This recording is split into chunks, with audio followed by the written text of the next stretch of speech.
lone jet drifts into restricted airspace at 35,000 feet, triggering an urgent scramble of F-22 Raptors. The pilots prepare to intercept until a calm voice breaks over the radio and everything stops cold. Who is this mystery pilot, and why does her name cause even the highest-ranking officers to hesitate? What secrets are buried deep enough to send a squadron after one woman who refuses to be forgotten? Before we dive into this thrilling mission, drop a comment letting us know where in the world you're watching from, and don't forget to subscribe, because tomorrow's story will leave you absolutely speechless. Rebecca Jefferson's eyes didn't flinch as she watched the horizon tilt just slightly to the left. Her hands, calm and deliberate, adjusted the trim on her restored L-39 jet like she was tuning a guitar, not maneuvering a military-grade aircraft. The cockpit hummed around her, familiar and quiet, the way a loyal dog might rest at your feet. No autopilot, no crew, just her, the pulse of turbine combustion, and 35,000 feet of silence stretching from one end of the country to the other. She had been up here for 2 hours, more or less, not that she was counting. Rebecca didn't fly to count minutes anymore. She flew to forget them. She leaned back in the seat slightly, her shoulder blades brushing the worn headrest that still bore the faint outline of a flight patch from a decade ago. Her call sign used to be stitched there. Wraith, back when call signs meant something. Before the world decided she was a myth better left buried. But now the sky felt cleaner.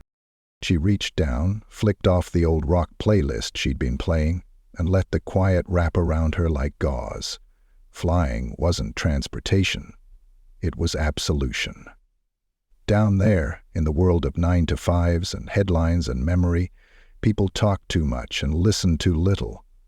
Up here, no one talked unless they had to, and even then, it was usually in code. Today was supposed to be simple. A solo test run across 3 states, minor upgrades on her jet's avionics, a little stretch above Wyoming before swinging back down to refuel in Colorado Springs. Then the light on her panels started blinking. Not flashing, blinking. A soft, pulsing red. Rebecca stared at it, a mild frown tugging at the corner of her mouth. Her right hand danced over the instrument cluster and tapped the warning light with the back of her knuckle. "Not today," she muttered. She scanned the map overlay and narrowed her eyes. Her approved flight path was clean, straight through a known civilian corridor with no overlapping zones. But the jet's internal radar showed something different now. A sliver of restricted airspace had suddenly expanded like a tumor, unmarked, unannounced, right over her current position. She glanced at the screen again, then back out into the sky. "Well, hell," she murmured, voice cool, casual, unmoved. "Someone moved the lines without asking." The radar chirped again, this time sharper. 3 signatures, fast movers, approaching from the northeast, supersonic. Military. She didn't curse, didn't panic, just exhaled through her nose, a soldier's sigh of recognition. They were coming for her. Somewhere, deep in the fog of her past, she remembered the scramble alert sound from her own days behind a throttle. That buzzing urgency, the way your blood would thicken just slightly when you were told to intercept, to identify, to dominate. Rebecca had lived that sound once, worn it like a second skin. Now it was wearing her. She flipped to the emergency frequency and waited. 5 seconds. Then 10.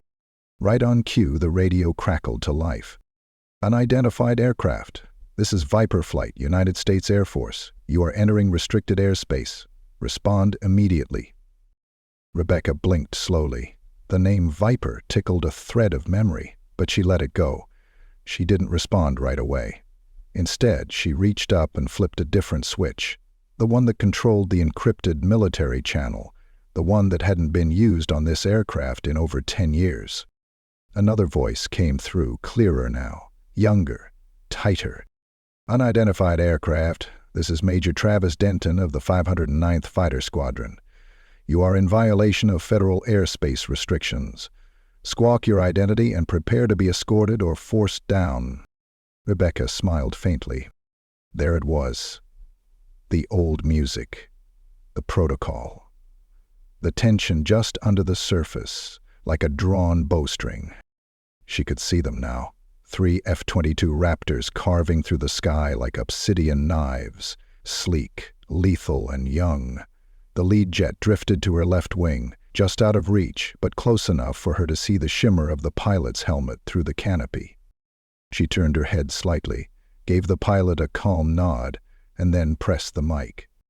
"This is November Zulu 7 on," she said, her voice low but precise. "Flight path logged, transponder active. Check your maps, Viper." There was a pause. Denton's voice came back, a little more clipped now. "November Zulu 701. Your transponder signature is outdated. You're not on file with civilian registries or military liaison. Identify yourself or prepare for boarding instructions." Rebecca tapped the side of the mic with her thumb, once, then again. She didn't change her tone. She didn't raise her voice. "Major Denton," she said. "This is Captain Rebecca Jefferson, former command of Black Echo Wing, call sign Wraith. You are standing too close to a jet flown by someone with a higher confirmed kill count than your whole squadron combined.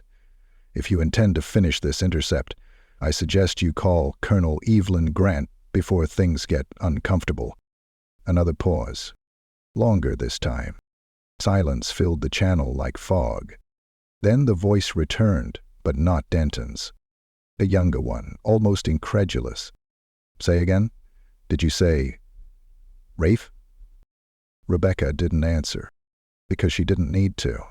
And the other Raptor, Lieutenant Kyle Myers, call sign Scorch, was already pulling up the name on his HUD, cross-referencing it with a classified tag from an op that officially didn't exist. She saw the twitch in his wingspan, the hesitation, the weight of recognition settling into the formation like a lead weight in their fuel tanks. Then Denton returned, his voice, this time, softer. "Captain Jefferson, you're not authorized to fly a military-modified L-39 through federal airspace. Not without clearance, you know that." "I'm not asking for clearance," she replied. "I'm asking you to think before you follow orders you don't understand."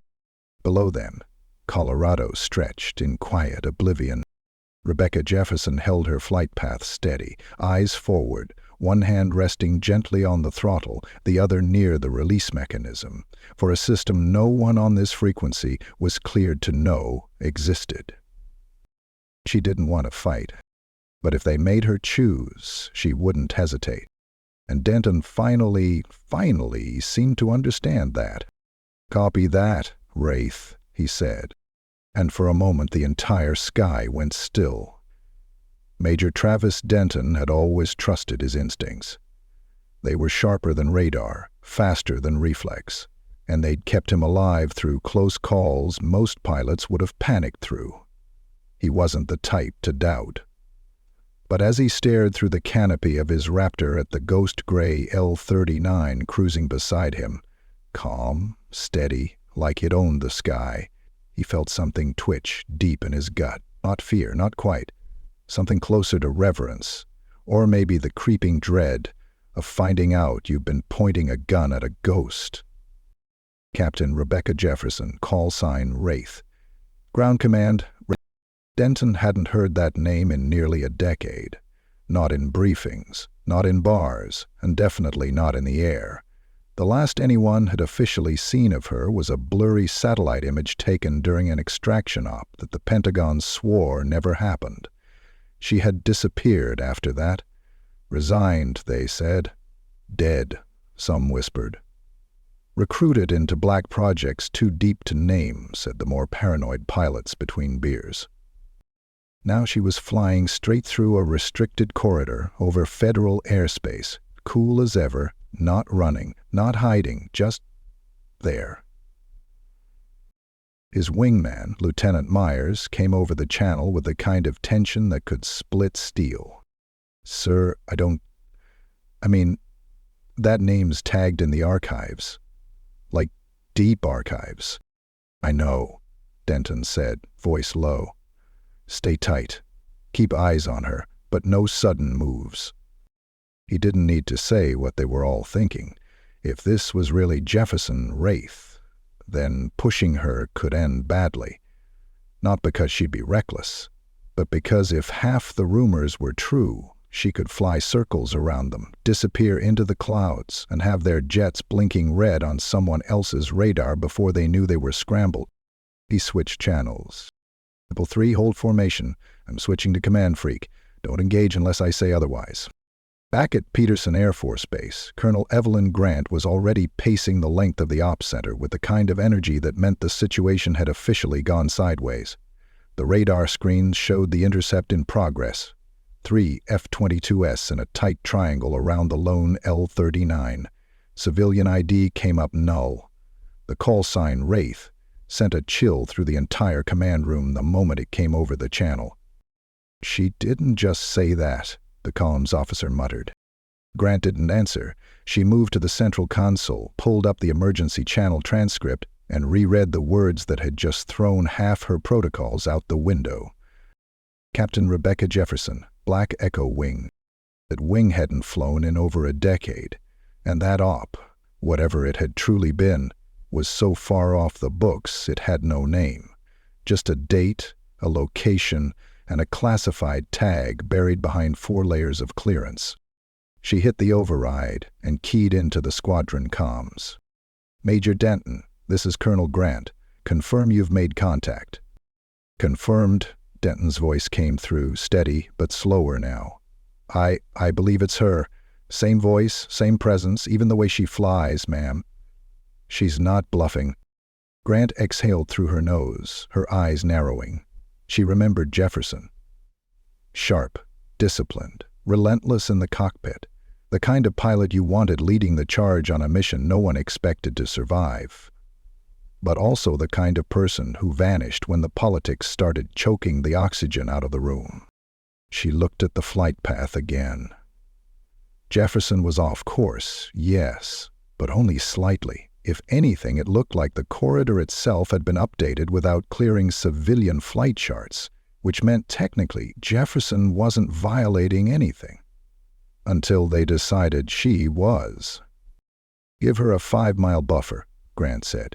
Do not escalate. I want visual tracking only. Acknowledge. Denton's reply was immediate. Understood, Colonel. But what's the play here? She's not acting hostile. Doesn't look like she's trying to disappear either. Because she wants something, Grant muttered to herself. She's not up there for nostalgia. She turned to her comms tech. Get me full archive retrieval on Jefferson, Black Echo Wing. I don't care if you have to pull files from NORAD, DARPA, or the damn Smithsonian. I want to know why she's back in the sky. In the air, Denton adjusted his formation, giving Jefferson more room. He was watching her now, not like a target, but like a riddle. Her L-39 was an antique by modern standards, but it moved like it had grown wings yesterday. There were subtle refinements, unauthorized upgrades, no doubt. Probably things she'd installed herself. The hull gleamed like it had been cleaned with surgical precision. The tail bore no insignia. But there, etched into the fuselage, just below the cockpit, barely visible unless you were this close, 3 faded letters. WTH. Wraith. Tactical. Hunter. Not an official designation, just something her old squad had painted on the side of her bird after that night in Turkey. The night she'd earned her nickname by ghosting through enemy radar, taking out a weapons convoy, and flying her entire squad back under blackout with 2 engines failing. He remembered now. His old CO had talked about her once. She didn't fly missions. She ended them. Jefferson hadn't said anything further since identifying herself. She hadn't tried to run either. Just continued cruising at her approved altitude, silent, resolute. Maybe she's waiting, Denton muttered under his breath. Sir? Myers asked from his position off the starboard wing. Nothing, Denton replied. Just keep watching her. Inside the L-39, Rebecca kept her hands steady. She knew they were still trying to decide what to do. Good, that gave her time. The route was deliberate. She hadn't chosen it by accident. 10 minutes from now, she'd be directly above a retired satellite uplink station outside of Boulder, decommissioned but still tied to some very old command protocols. She had something to drop. Not a payload. Something heavier. Truth. For now, she needed Denton and his team to stay confused. Not scared, just uncertain enough to delay action. She glanced out her left window and caught a glimpse of one of the Raptors still hovering at a respectful distance. She couldn't see his face through the canopy, but she knew the expression. She'd seen it before. The look of a younger pilot staring at a name they'd heard only in hushed stories and after-action legends. Rebecca Jefferson was a ghost, yes, but not because she'd died. Because ghosts returned for unfinished business. And this time she wasn't flying blind. Lieutenant Kyle Myers could hardly keep his hands still on the throttle. His training told him to stay sharp, stay in formation, and trust command, but every nerve in his body was screaming something else. The L-39 beside them, with its polished skin and silent menace, wasn't supposed to be there, and the woman flying it wasn't supposed to exist. Not anymore. He double-checked the name in his HUD. Rebecca Jefferson, former USAF captain, call sign, Wraith. The name looked out of place against the sterile lines of their digital targeting system, like graffiti on the wall of a cathedral. He flipped to the encrypted squadron channel, his voice clipped. Viper Lead, this isn't right, if that's really her. I mean, we're flying next to a ghost, sir. Major Denton didn't answer immediately. His Raptor hung close to the L-39's port side, mimicking her glide slope like a mirror reflection. But even from his cockpit, he could feel the unease. It was rare to see 3 supersonic stealth fighters reduced to babysitting duty. Rarer still to feel like the babysat was actually in control. Denton finally replied, voice low and deliberate. She's not a ghost, Lieutenant. She's the reason Black Echo Wing came back in one piece, and if half of what's in her black file is true, she could teach both of us how to disappear before we finish blinking. Myers swallowed hard and shifted in his seat. He wasn't used to this kind of tension, not in the air. He'd flown intercepts before, scrambled over rogue weather balloons, misfiled private jets, even that time with a Canadian drone swarm exercise that went haywire. But this was different. It felt like someone had just dropped a live grenade into a history book. Inside the L-39, Rebecca Jefferson was as still as the sky itself. Her fingers moved occasionally, light adjustments to the trim, a flick of the thumb across a toggle. Nothing dramatic, nothing showy, just quiet confidence, the kind that didn't ask for permission. She knew what they were saying behind the static. She knew the silence from command wasn't hesitation. It was fear disguised as strategy. The system didn't know how to handle someone who had outgrown it. She took a breath, switched back to the command frequency, and keyed her mic.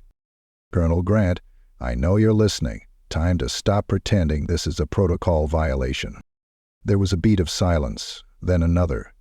Then finally a click of static, followed by a voice that hadn't aged a day in Rebecca's memory. This is Colonel Evelyn Grant. I'm assuming this flight has a reason, Captain Jefferson? Rebecca allowed herself the faintest smile. You already know the answer to that. Grant didn't respond. In the command center she stood motionless, eyes fixed on the radar, fingers steepled beneath her chin. Around her operators whispered theories. Some remembered the name Wraith from briefings they weren't supposed to see. Others just watched, wide-eyed as the digital screen showed the impossible. An unflagged, unauthorized civilian aircraft holding perfect formation with 3 F-22 Raptors and not a single missile locked in response. Grant's voice returned, colder this time.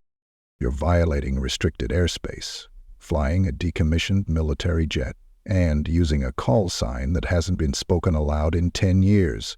I could authorize a forced landing." "You could," Rebecca said calmly. "But I think we both know that wouldn't end the way you want it to." Grant hated how calm she sounded, like she was in her element, like she'd never left. "What do you want?" she asked, already knowing the answer. "I want 10 minutes over the Echo Ridge uplink," Rebecca replied. "Then I vanish. No interference, no spin, just 10 minutes. Grant's stomach twisted. Echo Ridge hadn't been active since 2016. It was a Cold War relic turned digital ghost, quiet, abandoned, and supposedly wiped of all military-grade transmission power. Supposedly. "Sounds?" Grant asked. "What's there?" "Closure." The word hung heavy on the line. Denton listened from his Raptor, eyes flicking between the L-39 and the mission clock. He didn't know what closure meant to someone like Jefferson, but he was starting to believe she'd earned it, whatever it was. Myers cut in again, unable to help himself. "Sir, are we seriously going to let her go dark over a communications site? What if this is some kind of setup?" "She doesn't need a setup," Denton said. "If she wanted to vanish, she already would. If she wanted to take us out, we'd be debris by now." The younger pilot let out a breath he hadn't realized he was holding. Rebecca's voice returned, this time softer. "I'm not here to hurt anyone. I just need to finish something I started a long time ago. Then, I'm gone." In the command center, Grant gave a slow nod that no one else saw. "Fine," she said. 10 minutes. But if you deviate even an inch, I'll have the entire western wing of NORAD on your tail." "Understood." The line went dead. For a full 30 seconds, the sky above Colorado held its breath. Denton adjusted his heading, giving her a clear path to Echo Ridge. "You've got your window, Captain," he said. "We'll shadow you, but the second something feels wrong—" "It won't," Rebecca said, cutting him off. "I'm not here to erase. I'm here to remember." Below, the jagged outcrop of Echo Ridge began to rise into view, its old satellite dishes rusted, half-tilted, and barely catching the sun. But Rebecca knew it wasn't the surface that mattered. It was what lay beneath. Buried in the bedrock, hidden from every civilian satellite sweep. A listening station from another era, one that had heard secrets no one was meant to keep. She leveled her altitude and began her approach. In the wraps behind her no one spoke, because in the skies above Echo Ridge, history wasn't just being revisited, it was rewriting itself, one silent minute at a time. Colonel Evelyn Grant stood alone in the secure records vault beneath Peterson Air Force Base, the faint hum of fluorescent lights buzzing overhead like an impatient whisper. The room smelled of old metal and forgotten secrets, the kind of air that hadn't moved in years. Rows of locked cabinets lined the walls, each tagged with dusty placards and color-coded labels no one had used since the Obama administration. This wasn't the kind of place you walked into lightly, not without clearance, not without a reason. She pulled a thin, unmarked keycard from the lanyard around her neck, slid it into the access panel, and waited. A green light blinked twice. The drawer hissed open. Inside was a single black binder, wrapped in a fiber sheath and sealed with a red ribbon stamped with 3 letters DHSC. Grant didn't need to read the label to know what it was. She'd requested it herself years ago, after the operation was buried under a mountain of denials. She had signed the final line that ensured no one ever spoke of Captain Rebecca Jefferson again, not in briefings, not in classrooms, not even in eulogies. But now Jefferson was back, flying through the very sky they'd tried to erase her from. Grant pulled the file out slowly, like it might detonate if opened too fast. She laid it on the steel desk and peeled away the sheath. The cover read only one phrase: Operation Vigil Fall. Eyes only. She opened it. First page, a black and white photo of a younger Jefferson in full flight gear, her face unreadable behind the tinted visor. her posture as upright and defiant as it had ever been. The next page detailed the deployment. Turkey, northern border, April 2014, mission code Red status, hostile territory, unauthorized extraction, no allies, no reinforcements. Grant's jaw tensed. It had been a joint operation, one of those Frankenstein missions sewn together by multiple agencies, CIA intelligence, Air Force precision, NSA listening posts. Too many cooks and not enough vision. The target was a rogue paramilitary scientist named Farouk Wali, a double agent with blood on both hands and encryption keys that could topple more than one satellite network. His extraction was supposed to be surgical, but it hadn't been clean. It had been a slaughter.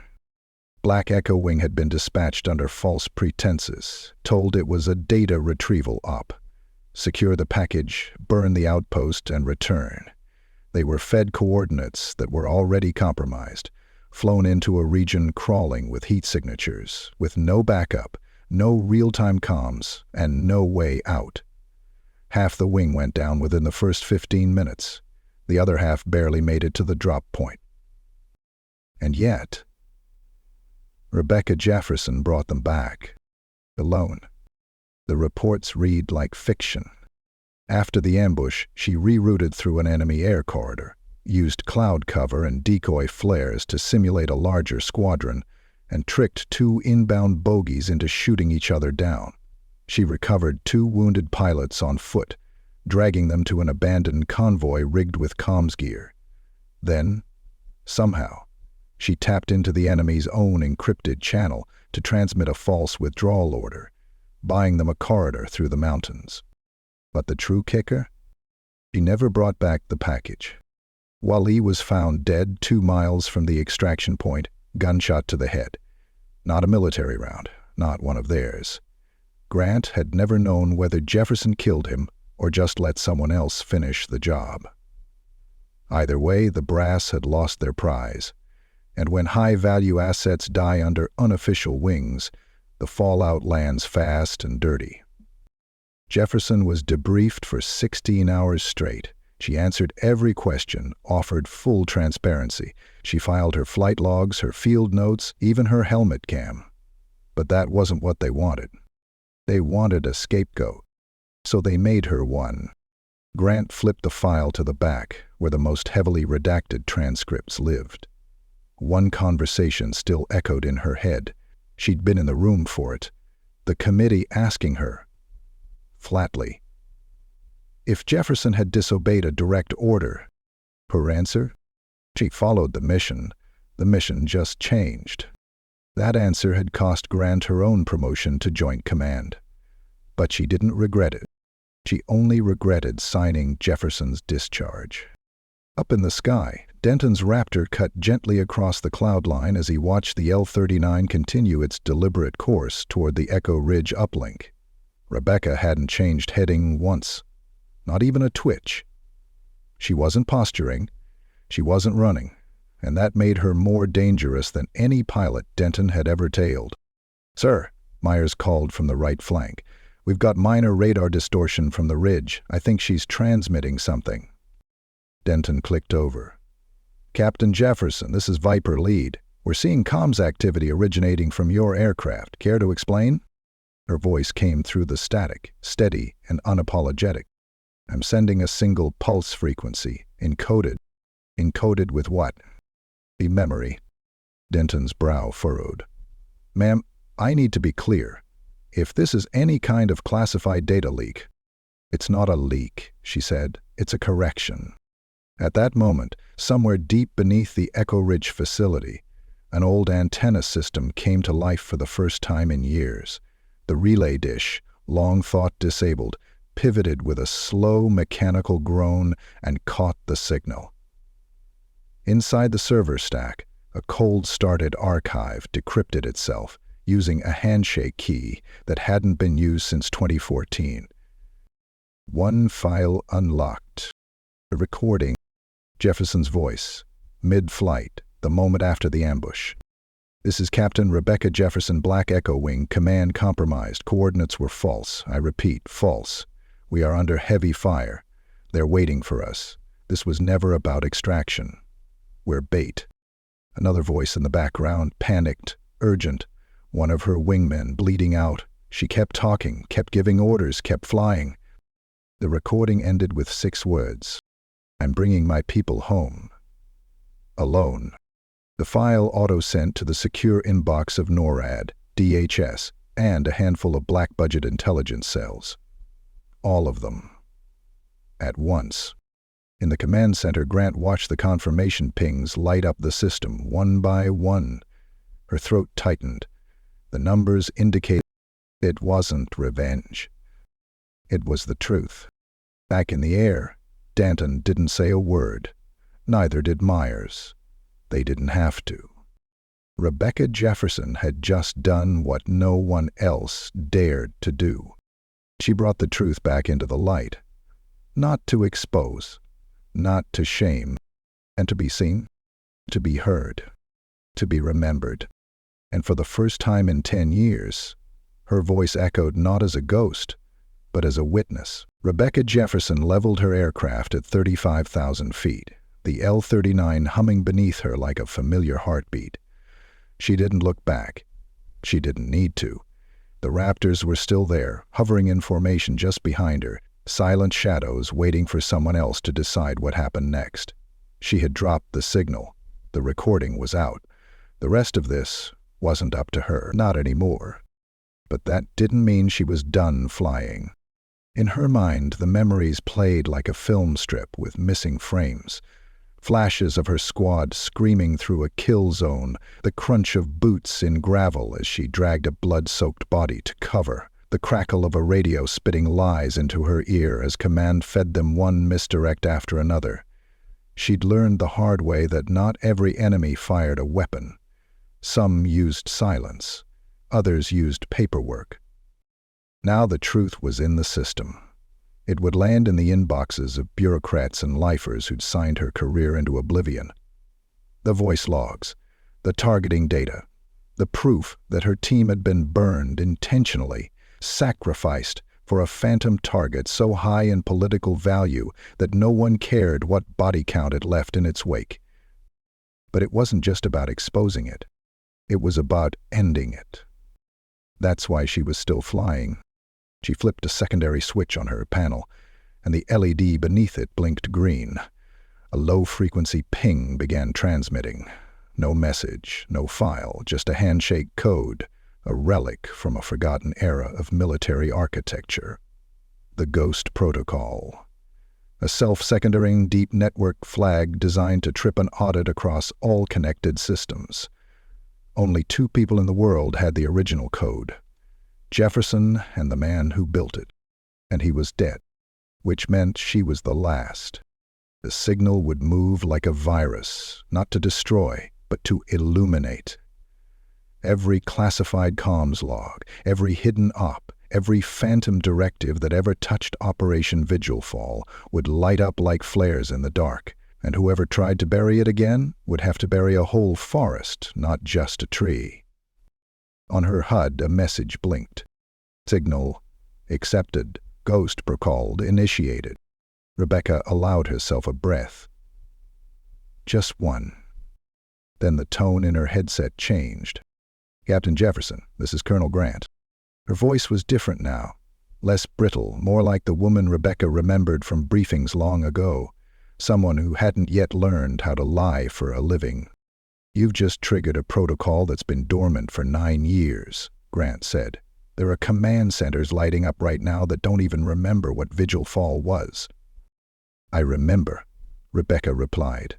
And that's enough. I should scramble a second wave, Grant said. I should ground you. Right now. You're welcome to try. God damn it, Rebecca, Grant snapped, her control cracking for the first time. You have no idea what you've just kicked open. I do, she said. I kicked it open because it never should have been locked. There was a pause. On the other end of the frequency, Rebecca imagined Grant pacing, hands on her hips, a silent room, watching her like she'd just dropped a live grenade on her own desk. "Do you know what they'll do with it?" Grant asked finally. "They'll spin it. They'll call it doctored. Out of contact. You'll be erased again." "I'm not doing it for me." "Then for who?" Rebecca stared out the canopy. The clouds looked soft and indifferent. "For the ones who didn't make it home." Denton's voice came through next, quieter. "Ma'am," he said, but he wasn't talking to Grant. "Captain Jefferson, what happens now?" She didn't answer immediately. 'Cause she didn't know. She'd spent so long preparing for the drop, hacking the old signal, restoring the L-39 to flight condition, mapping the exact corridor she'd need, that she hadn't thought much about what came next. Maybe she'd be arrested. Maybe they'd let her fade again. Maybe she'd have to disappear on her own terms. But something in Denton's voice made her reconsider. "What happens now," she said, "isn't about me. It's about what you all do with what you've seen." Silence followed. Then Myers came through, his voice uncertain. "Why didn't you stay in?" he asked. "After everything? Why walk away?" Rebecca paused, fingers tightening on the stick. "Because after Vigil Fall, there wasn't a sky left I trusted." They all let that hang. Back at Peterson, Grant stood still in the middle of the command floor. The feed from Echo Ridge was still transmitting, an ancient signal dancing across a dozen legacy servers, triggering warnings in offices that hadn't received traffic in years. She watched the blinking lights and knew there was no stopping it now. She could try to suppress it again. But the moment she heard the recording, raw and untouched, from Rebecca's flight recorder, the panic in the voices, the gunfire, the realization of betrayal, she knew the time for silence had passed. Something deep in her gut that had been sleeping for a decade stirred back to life. She keyed the secure line and spoke to a room full of waiting staff. "Scrub the immediate response. No force action. Flight log it as a code handshake anomaly pending review." One of her aides blinked. "Colonel?" "That's an order." Then she turned to the private comms booth and shut the door behind her. Her hands trembled slightly as she raised the mic again.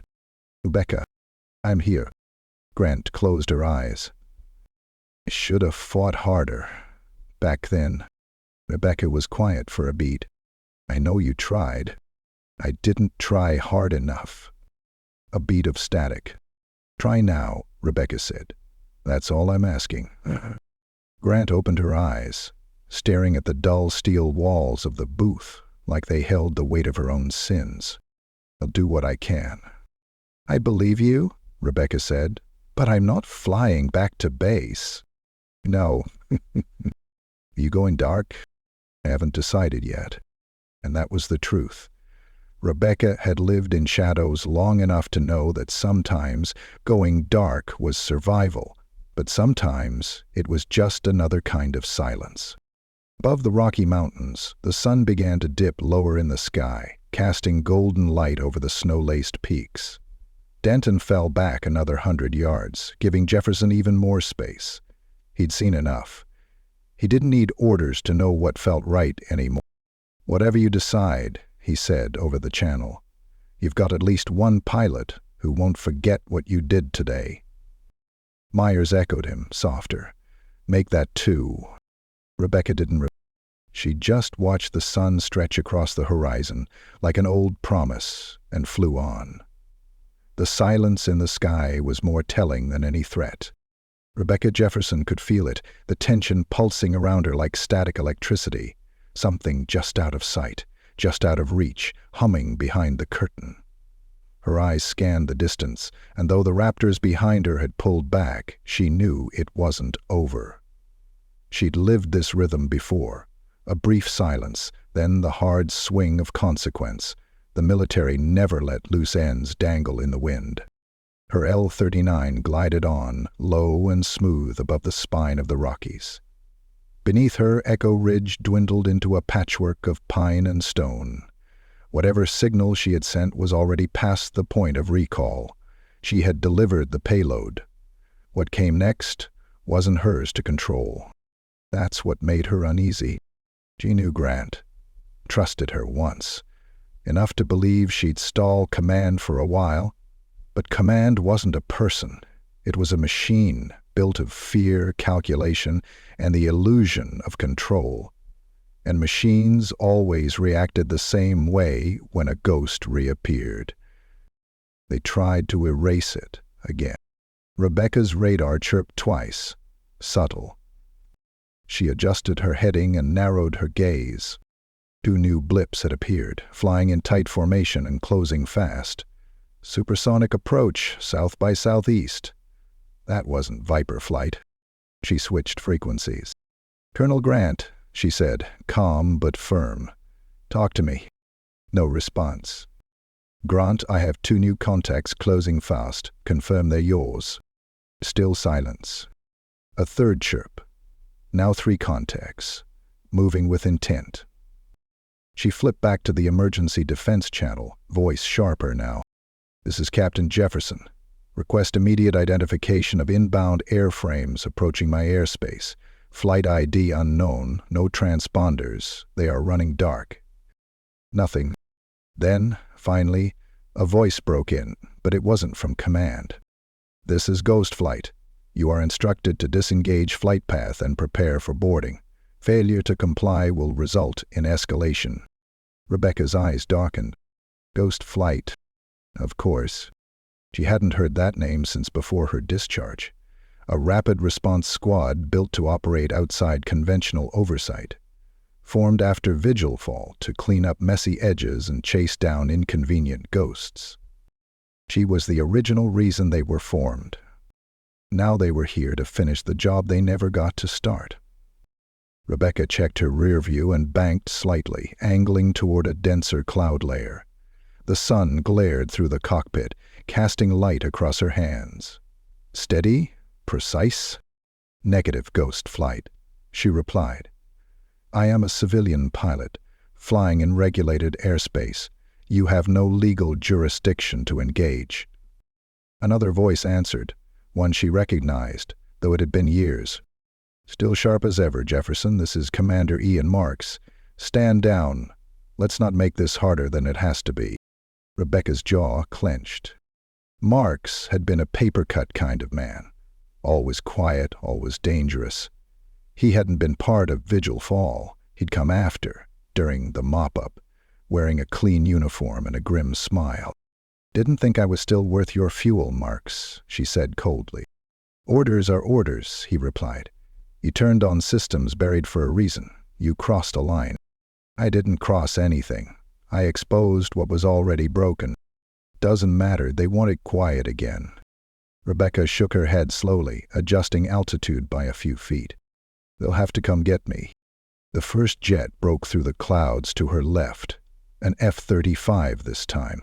Sleeker than the Raptors, built for stealth, but she saw it coming. A deliberate move. They were showing her what they had, not hiding. The second flanked her on the right. The third hovered high and behind. Classic triangle intercept. Force compliance by boxing the subject in. But Rebecca Jefferson didn't get boxed in. She reached under her panel, popped open the hidden flap she had built herself, and flipped 2 switches. The engines pulsed. The aircraft tightened under her like a coiled spring. "Last warning," Marks called. "Power down. Drop altitude. You'll be escorted peacefully." She didn't answer. Instead, she killed her forward stroll and dove. The L-39 dropped like a stone through the clouds, engines screaming but stable, slicing through turbulence as the Ghost Flight scrambled to follow. They hadn't expected her to run. Not like that. Not with an aircraft 2 generations behind theirs. But they forgot what made Rebecca different. She didn't fly by specs. She flew by instinct. Through the clouds she twisted, banging hard left between 2 ridgelines, her jet barely clearing the treetops. The valley below was narrow, jagged, and alive with crosswinds. But it was hers now. Marks came back on the radio. "God damn it, Jefferson. You can't outrun this." "Wasn't planning to outrun," she said.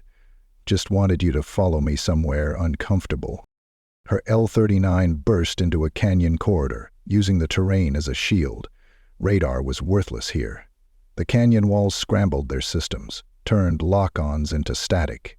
Her fingers danced over the throttle, pulling the bird through each twist like she'd been born in the mountains. The F-35S followed, but not with ease. One overshot a turn and pulled up hard, losing her tail. The second tried to match her bank, but clipped the airflow wrong and had to stabilize mid-spiral. Only Mark stayed close. He was better than the others, smarter, meaner. She looped back, sharp and sudden, the L-39 pirouetting just above the ridge crest. Now she was behind him. His voice crackled. "You wouldn't shoot me, Jefferson." She didn't reply. She didn't have to, because she didn't need to fire. She only needed him to know that she could.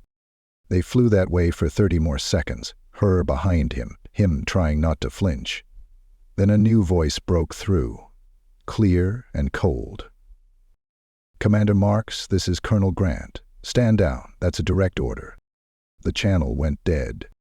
Marks's jet leveled off, slowed, then veered right and peeled away. The others followed. Rebecca slowed her climb, letting the air cool her engines, her heart rate, her hands. Grant's voice returned. "I told them you'd make it messy." "You waited long enough," Rebecca said. "I had to let them try. Now I can make sure they don't try again." Rebecca looked down at the clouds and the sunlit mountaintops beyond them. "What now?" Grant's pause was brief. "I'll buy you space, but it won't last forever. You'll need to choose. Keep flying, or land somewhere and fight from the ground." Rebecca smiled faintly. "I've done both. Exercise. I know." They let the silence settle. Then Grant said softly, "You've got one last corridor open, if you want it." Rebecca didn't ask where it led. She banked west, heading toward it. Because the sky didn't belong to machines. It belonged to the ones who earned it. And Rebecca Jefferson had just earned it again. The sky was quiet again. Rebecca Jefferson flew west, the sun sinking low behind her, casting amber light across the horizon like it was saluting her return. Her instruments hummed with familiarity, the L-39 gliding steady through the thinning air. The Raptors and the ghost flight were long gone, and the encrypted chatter that once flooded her ears had gone silent. The chase was over, not because she outran them, but because the truth had landed harder than any missile ever could. Below her, the mountain ranges softened into rolling valleys, and beyond them, the grid of a sleepy town began to take shape. She knew that layout. She'd memorized it once, in a different life. Farm roads, old airfields, quiet streets lined with oaks. It was where she first learned how to fly, and it was where she last saw her daughter. Her fingers tightened around the stick, not from nerves, but from the weight of it all. 17 now, a teenager with her father's eyes, and a question she'd never had the answer for. Why did Mom disappear?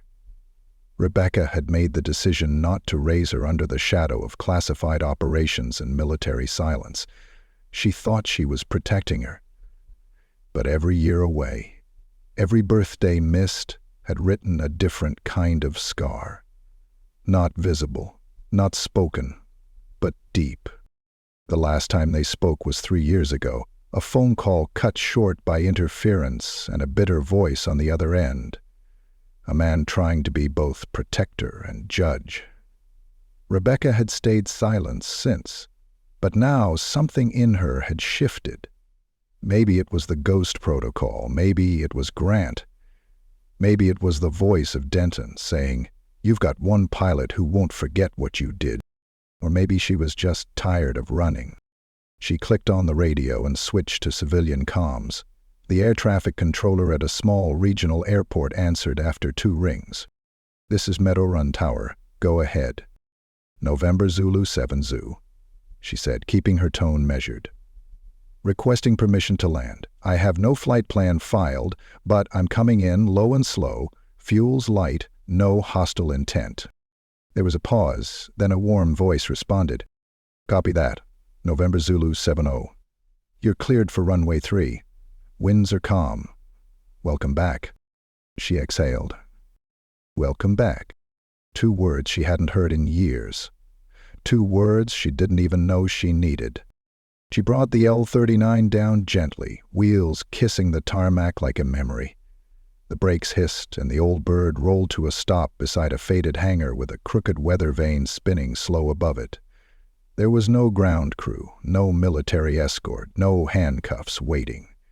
Just open space, the smell of fuel, and a familiar stillness. Rebecca popped the canopy and climbed out. The air felt different here. Cleaner. Honest. She pulled off her helmet and ran a hand through her short graying hair. The years had marked her, but they hadn't broken her. Not even close. A voice called out from across the field. She turned. Avery stood at the edge of the tarmac, hands tucked into the sleeves of an oversized hoodie, eyes wide. She hadn't changed much. Taller now, more composed, but still with that quiet intensity that never needed permission to speak. Rebecca froze. They stared at each other. No words, just the wind and the slow turn of time catching up. Avery walked forward. Rebecca didn't move. When Avery reached her, she didn't hug her. Not right away. She just looked her in the eye and asked, "Was it worth it?" Rebecca opened her mouth, closed it, and tried again. It had to be. Avery nodded, slow and measured. Then, without warning, she stepped in and wrapped her arms around her mother's shoulders like she'd never left. Rebecca stood still at first, caught between breath and disbelief. Then her arms came up and pulled her daughter in like she was holding on to life itself. The wind shifted. In the distance, a car door slammed. Rebecca looked up to see Colonel Grant standing at the edge of the fence line, her uniform replaced with a gray field jacket and civilian slacks. She wasn't here in command. She was here as a person. As someone who owed a debt. Rebecca met her eyes and gave a subtle nod. Grant returned it. Later, in the small diner down the road, the 3 of them sat at a booth by the window. Avery drank hot chocolate. Rebecca sipped black coffee. Grant nursed tea, her fingers absently turning the mug. "I've filed a report," Grant said. "Not the kind they can bury." Rebecca raised an eyebrow. Grant continued. "You won't be prosecuted, and the department's going to have to answer for the things you surfaced. Quietly, maybe, but thoroughly." Rebecca nodded. "That's all I wanted. You'll have to keep a low profile for a while, but you'll have space." "I've lived in smaller spaces," she said, cracking a faint smile. Grant leaned back. "What are you going to do?" Rebecca glanced at Avery, who pretended not to listen, but her eyes were locked on her mother. "I don't know yet," Rebecca said. "But I'm done hiding." Outside the window, the sky stretched out wide and golden, the kind of sky that didn't ask questions, just watched. Grant stood, pulling a card from her pocket and sliding it across the table. "If you need a place to land, permanently, I have friends who still remember your name, with respect." Rebecca didn't touch the card, just nodded once. After Grant left, Avery finally spoke. "Was it scary?"